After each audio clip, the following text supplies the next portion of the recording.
There is a certain quiet that comes in the early morning, the kind many of us remember from years ago.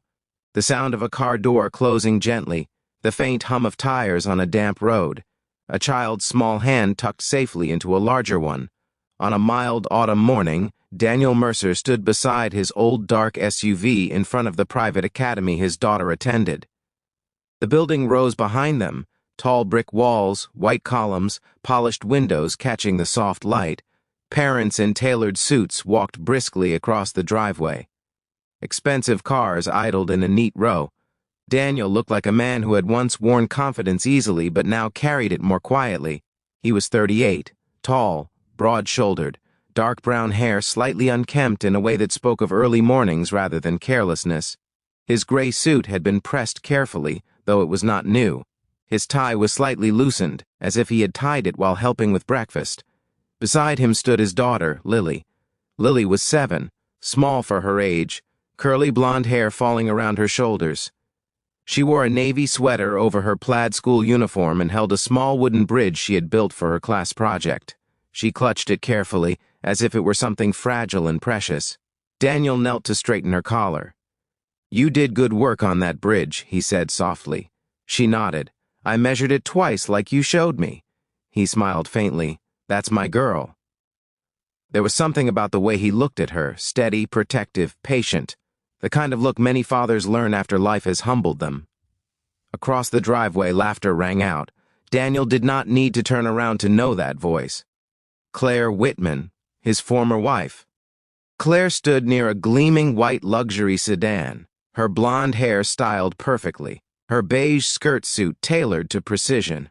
She folded her arms lightly and leaned toward the man standing beside her, a sharply dressed gentleman in his early 40s with polished shoes and an easy smile. Claire's laugh carried just enough to reach Daniel. "Well," she said lightly, not quite lowering her voice, "at least he still tries." The man beside her chuckled politely. Daniel felt the words land, not sharply, but familiarly. There are some comments that no longer surprise you. They simply settle where other old remarks already rest. Lily looked up at her father. "Daddy?" He squeezed her hand gently. "It's all right." Claire walked closer, heels clicking softly on the pavement. She glanced at the SUV, then at Daniel's suit, then down at the wooden bridge in Lily's hands.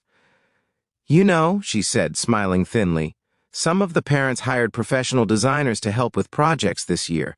It makes a difference." Daniel met her gaze calmly.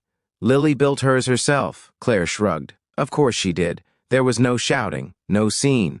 Just that soft tone of dismissal that can sting more than raised voices." The well-dressed man beside Claire extended a hand toward Daniel. "Thomas Reed," he said, "Claire's fiancé." Daniel shook his hand firmly. "Daniel Mercer." Thomas nodded once. "Pleasure." Lily shifted closer to her father. Claire's eyes lingered on Daniel's vehicle again. "You're still driving this?"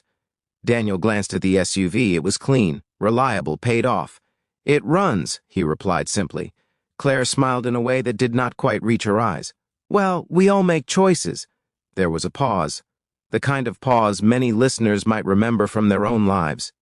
When pride whispers one thing, and peace whispers another. Daniel chose peace. He knelt down and kissed Lily's forehead. "Go show them what you built." She nodded and walked toward the entrance, holding her bridge carefully. Daniel remained by the curb for a moment, and then something unexpected happened. A long, sleek black car turned slowly into the school drive. It did not rush. It did not announce itself loudly. It simply moved with quiet confidence. Conversations softened. Heads turned. The vehicle stopped directly behind Daniel's SUV. The driver stepped out first, dressed neatly, composed. Then he moved quickly to open the rear door. From the back seat emerged an older gentleman. He was perhaps in his late 60s. Silver hair, neatly combed. Navy suit tailored to perfection. Not flashy, just refined. The kind of refinement that does not need to prove itself. He looked around briefly, and then his eyes found Daniel. For a moment, Daniel did not move. Then his face changed. Not into surprise exactly, but into recognition mixed with something deeper. The older man smiled warmly. "Danny," he called out, voice calm and rich with familiarity. Daniel swallowed once. "Mr. Harrison." Claire's posture shifted almost imperceptibly. The man approached with measured steps. His expression carried no arrogance, only quiet affection. To many people in that driveway, he was Charles Harrison, the founder of one of the largest construction firms in the state, a billionaire by every public measure. His name was on buildings, on scholarships, on hospital wings. But to Daniel, he had once simply been a mentor. Years ago, when Daniel was fresh out of college with calloused hands and restless ambition, he had worked under Charles Harrison on bridge restoration projects across the Midwest. Long days, honest work. Lessons learned not just about steel and structure, but about character. "You disappeared on me," Mr. Harrison said gently. Daniel smiled faintly. "Life got complicated." The older man nodded knowingly. "It does that." His eyes moved toward the school entrance. "Is that your little one?" "Yes, sir, Lily. I remember when you told me you wanted to build things that would last long after you were gone," Mr. Harrison said softly. "Looks like you did."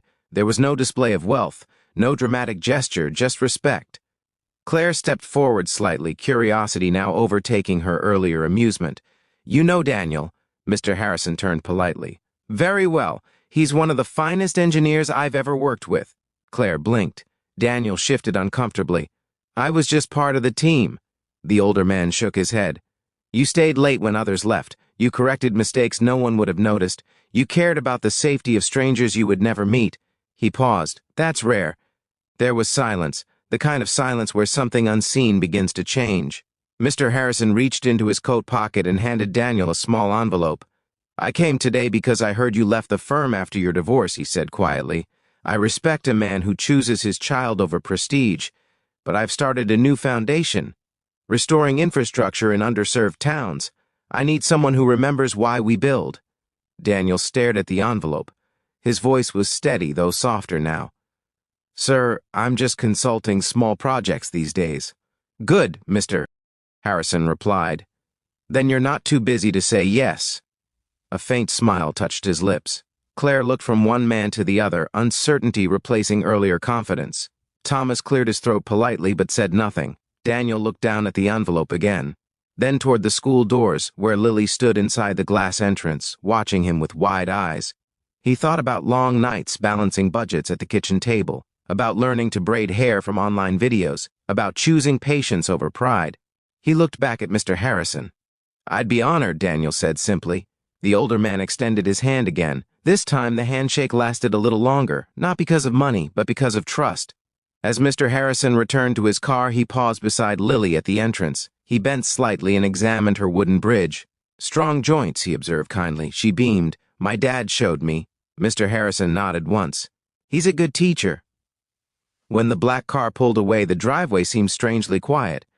Claire shifted her purse on her shoulder. "I didn't realize." Daniel met her eyes without bitterness. "There's a lot we don't realize," he said gently. It wasn't a sharp remark. It wasn't revenge. It was simply true. Lily ran back outside briefly. "Daddy, did you see? Mine was the only one that didn't wobble." He laughed softly. "I'm not surprised." She looked toward where the black car had disappeared. "Who was that man?" Daniel rested a hand on her shoulder. "An old friend," he said. "Someone who believes in building things the right way." She considered that carefully. "Like bridges?" "Yes," Daniel replied. "Like bridges." They walked to the SUV together. As Daniel opened the door for her, Claire spoke once more, her voice quieter now. "You always were stubborn," she said. Daniel smiled faintly. "I prefer steady." He closed the door gently. As he drove away, the morning sunlight stretched across the road ahead. His SUV hummed steadily. Nothing about it had changed. And yet, everything had. Because sometimes kindness returns when you least expect it. Sometimes character is seen by the people who matter most. And sometimes the greatest wealth a person carries is not visible in a driveway full of luxury cars.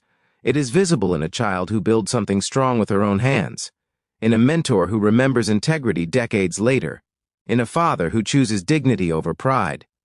For those of us who have lived long enough to understand, we know that life humbles all of us at some point, but it also has a quiet way of honoring those who keep showing up, who keep doing the work, who keep loving their children well.